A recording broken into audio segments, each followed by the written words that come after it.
Good evening, everyone. Welcome to our recap of the Clash, which was supposed to be run on Sunday, but due to the unexpected weather, if you've been keeping up with me on my updates with it, we got pushed to Monday. Realized that's not going to work either, so we ran it on Wednesday. Really good event. Again, it's just an exhibition. There's no points paid out, but it's a really good event. I think I enjoy it, especially at Bowman Gray Stadium. I think that's just a phenomenal atmosphere. A little rough last night. We'll get into that more. So, for what we're going to start with, we'll give a recap of the last chance qualifier. They did, they changed up the procedure, I guess, a little different. Normally they do qualifying with practice, excuse me, and then they do heat races to set the top 20. Well, they were trying to squeeze us into 1-day event versus a 2-day event. So they turned around and used the top 20 speeds in practice to set the field. And they set that up. Kyle Larson wound up sitting on the pole. And then the 21st through the rest of the entrants went into what they call the last chance qualifier, LCQ. And what happens there is they run 75 laps. The only laps that count are green flag laps. Well, my driver drives the 21 car, Josh Berry, started first because he had the 21st fastest speed and took off, led, got past, whatever, wound up eventually winning by like 7 seconds over second place. And the top 2 positions qualify for the main event, the Clash. The last spot came down to Austin Cindric, Corey LaJoy, who was filling in for Brad Keselowski, who is recovering from a broken femur from a skiing incident, and AJ Allmendinger. And those were beating and banging for the last 10 laps. The last corner, Allmendinger made a move. He bumped Cindric, who slid kind of up into LaJoy, but it also propelled Cindric ahead. So Cindric was your last qualifier for the event. And then, as I've mentioned before, the last spot, 23 spots in this race, went to whoever wasn't qualified that was the highest in the points, and that fell to Alex Bowman. So those were your 23 top 20 in speed, and then the 3 from the last chance qualifier and the highest in points. So that got that set up. Really good last chance qualifier. Was really excited to see the 21 car. That's even though it's my favorite driver, that's just, it's the oldest NASCAR team, the Wood Brothers. And it's kind of one of those sentimental things. Everybody kind of pulls for them, you just kind of want them to do good, even if your driver's somebody else. So then we moved on and we got everybody lined up and ready to roll, and we started the Clash. Now the Clash, of course, it's pretty much 200 lap races. It's 200 laps, but they had a break at 100 laps for guys to go do tires and make adjustments and stuff. And then they come back out. They're non-competitive pit stops, so you can't lose positions. You can't gain position. You come out where you were.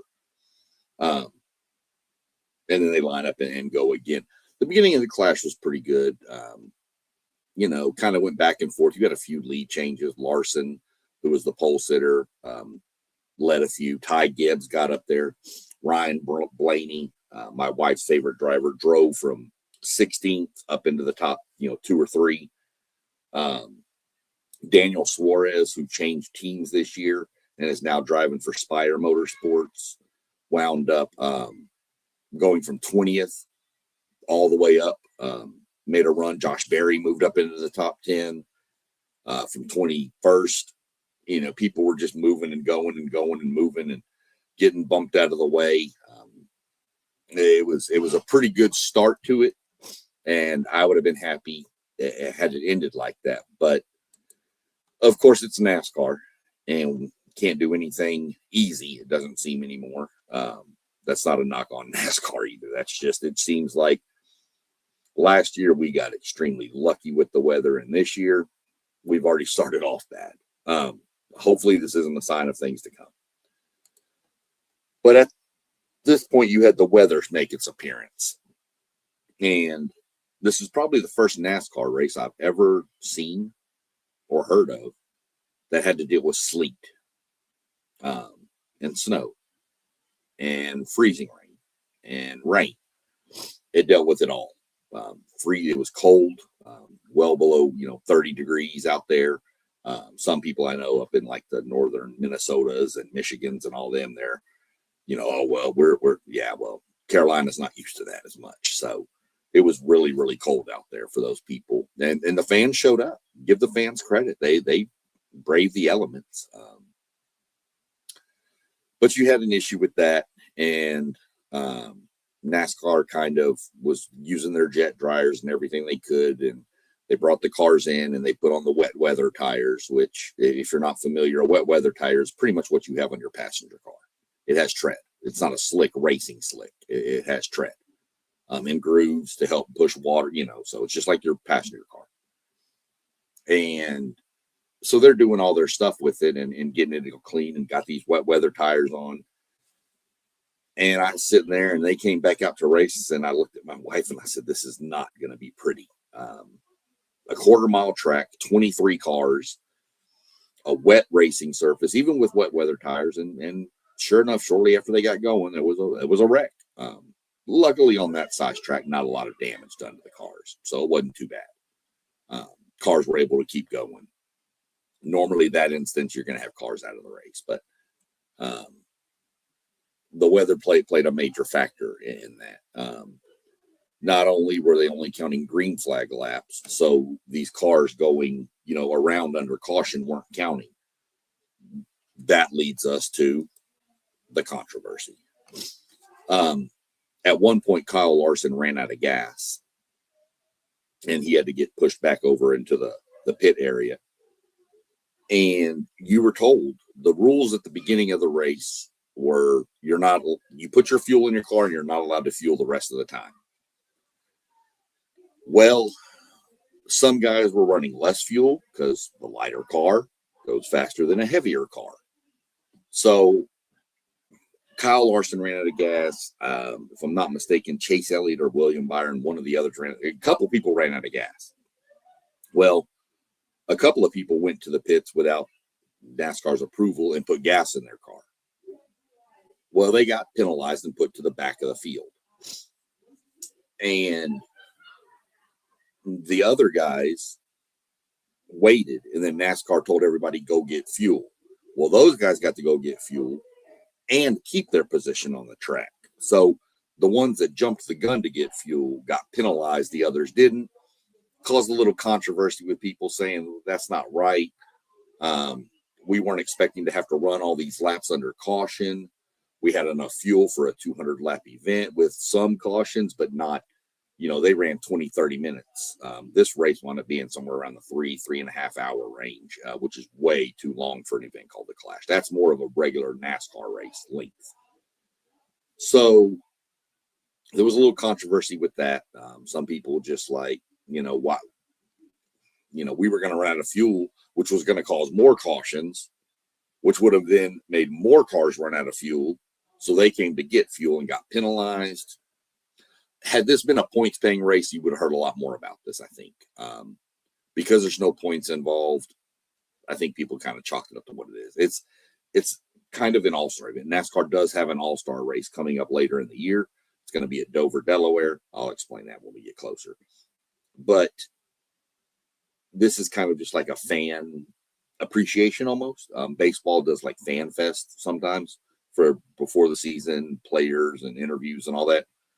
This is kind of NASCAR's kickoff. It's just kind of like, hey, it's just a fun event.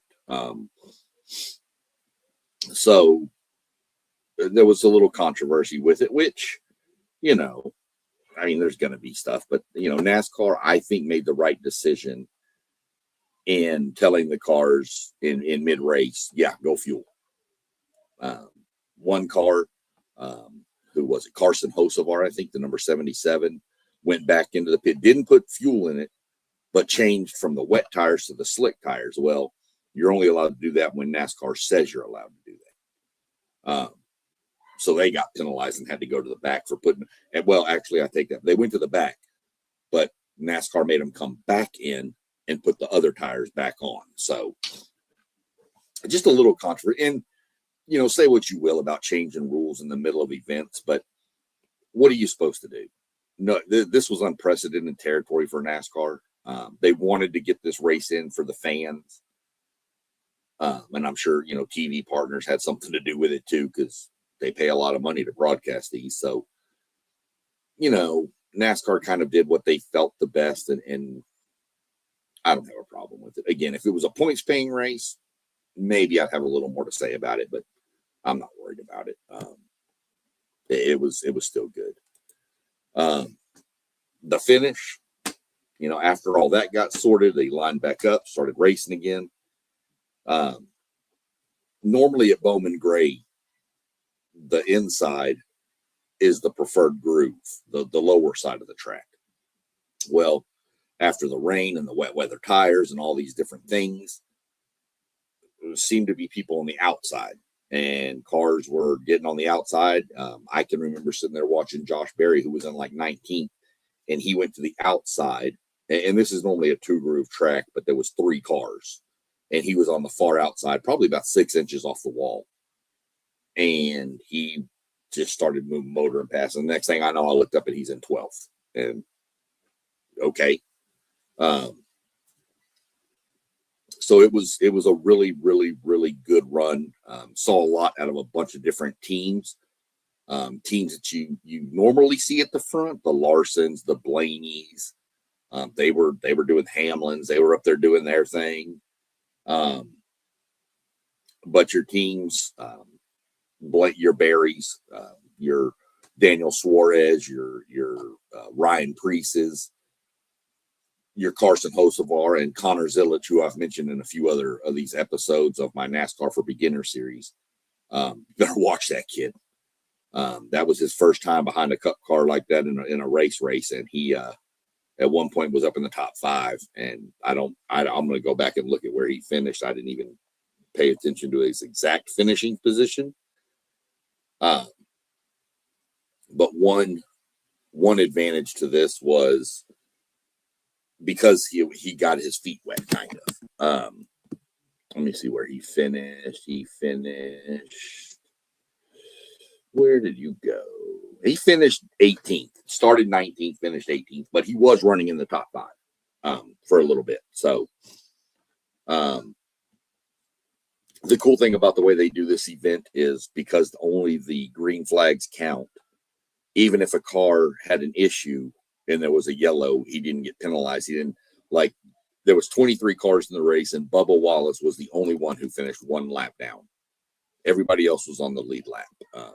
In a typical race like that, on that size track, you might have had 8 or 9 cars on the lead lap, if that. Back when they used to race, NASCAR used to race here all the time, there was times where Richard Petty led every lap, 200 laps, and lapped the field by 5 laps. The second place was 5 laps behind him. So I didn't see that this time, which was good. Thank gracious. But getting into the winner and the results, first time winner. Granted, call it what you want. Exhibition race doesn't really count. Race car drivers want to win. Doesn't matter if it's an exhibition. It doesn't matter if it's from one golf hole to the next golf hole on the cart. They're trying to beat. That's just race car drivers. Really, really excited for the guy who won. Ryan Preece drives the number 60 car for Roush Fenway Keselowski Racing. I've liked Ryan Preece for a long time. He used to drive over at Stewart-Haas Racing, which was my first, one of the teams I really liked when Kevin Harvick was with that team. He was one of the up-and-comers. Really, really liked the kid. super emotional. He was crying after the event. And like I said, call it what you want, an exhibition race. The kid won the race. First win in a cup car. If you go back and watch some of the videos on my page, you'll see I want to say it was the 23 or 24 fall race in Daytona where he was involved in a wreck and did like 18 barrel rolls, bouncing off the ground and rolling and bouncing and rolling. Pretty scary wreck. So really love the kid. Really good for that organization. Your second place finisher was William Byron. Ryan Blaney, who I mentioned, was third. Daniel Suarez came from 20th to 4th. Denny Hamlin's there. Chase Briscoe, Austin Dillon, Chris Buescher, Ross Chastain, Alex Bowman were your top 10. And that's impressive from Alex Bowman, too. He started 23rd and finished 10th. So it's a pretty good run. Moving on down the list, going through 11 through, we'll go 11 through 15 real quick, was Joey Logano was 11th. Josh Berry, 12th, started 21st, finished 12th. Moving up 9 spots, pretty good. Christopher Bell, Ty Gibbs, Carson Hocevar were the top 15. Kyle Larson, who started on the pole, finished 16th. Chase Elliott, 17th. Connor Zilisch, who I mentioned already, 18th. Kyle Busch, 19th. Shane Van Gisbergen, who was actually near the front, too. And I think if this track would have stayed wet, SVG might have had been something to say about this. But Austin Cindric finished 22nd. Tyler Reddick, and then Bubba Wallace, of course, I mentioned, finished 23rd, 1 lap down. Good race. It was fun. It was exciting. Looking forward to it. This has kind of got it going. It's Thursday, so as of 6 days from now, next Wednesday, we will be down in Daytona for qualifying, and then next Thursday, right around this time, a little bit 30 minutes later than what this is right now, we'll be on the track with the 2 dual races to finish setting the lineup for the Daytona 500. Then Friday, Saturday, Sunday. Friday's the Truck Series, Saturday's the O'Reilly Series, and then Sunday's the Cup Series. If you have the Fan Rewards app, I'll apologize for not posting anything, but I didn't find out till later that they were actually giving away the 50 points for the check-in last night at the race. So I do apologize. I didn't post it. Didn't know they didn't do it last year. Coming up next week, last year they let you check in and get points for the dual races. And they let you check in, of course, for the Friday, Saturday, Sunday race. So you have a potential to earn 200, 250 points on your Fan Rewards app next week alone. So plus more than that, actually. If you set up your profile, you'll get the points. You could make, with a fantasy team lineup, which I'm going to talk about coming Monday. I'm going to have another show with your fan rewards and then a fantasy team. And you can wind up getting 350, 400 points. And if you just then set up your app and do all the stuff that I've walked through in the NASCAR for Beginners where we talk about it, you'll be able to earn somewhere upwards 500, 600 points, 700 points. So, you know, if you want free stuff, that's the way to go. Really not much else to talk about. It was a short race. There wasn't a whole lot. We can get in. I mean, I could get more in depth, but it was just a clash. I just really wanted to touch base about it, get some talks going, and we will, like I said, we'll be going live Monday with the Daytona preview. We'll be going through fantasy. We'll be going through how qualifying and everything works. We'll be going through, just Daytona. We're going to talk a little bit about the Truck Series on Monday with Dodge coming back for their first race, and I'm really excited to see what one of their trucks especially does. Tony Stewart is coming back to race a Dodge Ram in that, so we'll talk a little bit about that.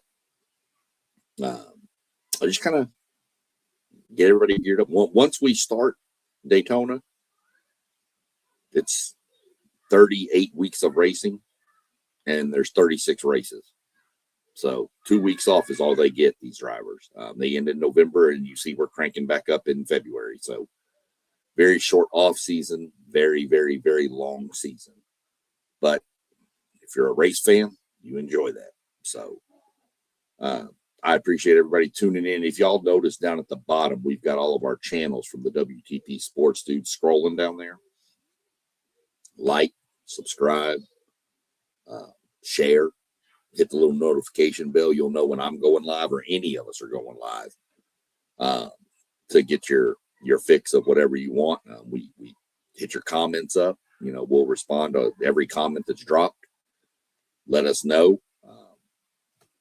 Something y'all want to talk about, let us know. We'll talk about it. I know we got a show coming up tonight. I'll be missing that one tonight, but there'll be a show on at 7:45 tonight. That's February 5th. So y'all tune in. And other than that, everybody go like, subscribe. Have a good one. Yeah, I mentioned that. Like, comment, subscribe, share, hit the notification bell. That's what I mentioned. One take Zay right there. That guy's got some content. Y'all go check him out too, for sure. All of them got good content. Go check them all out. I'd like to get a little thing going here. And if you're on my NASCAR podcast and you learn anything about NASCAR, hit the subscribe button. And if it doesn't cost you anything, doesn't do anything, just helps us all out here. So go like, subscribe, comment. And other than that, I'm going to jump off and go see what I can find to wrangle on TV tonight. Have a good night and stay safe. Peace.